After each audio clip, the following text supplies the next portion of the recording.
DILG! Unsa na?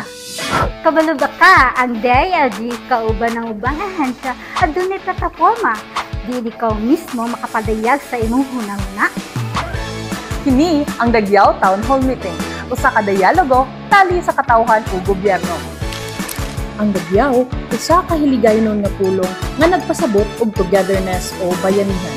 Usa ka paagi aron mas mahimong responsive, transparent ug accountable ang atong gobyerno. Pinaagi sa Daguao Town Hall Meeting, masiguro na madungog ang kinig sa tanang sektor sa katulungan. Kini yung sa katinud-anay na commitment sa DILG ug sa Philippine National Action Plan on Open Government. Pinaagi sa Participatory Governance Cluster Resolution No. 02 Series of 2019. Gikan sa nasyonal hangtod sa lokal, ang Daguao nagdala og tinud-anay nga pakig-uban o pagkahiusa. Kini ang pamaagi sa DILG para sa matino, mahusay ug maaasahan nga panggobyerno. Busa, kung adunay Daguao Town Hall Meeting sa inyong lugar, tambok, paminaw o kapil na! Ang imong presensya mahimong kabahin sa kausaban.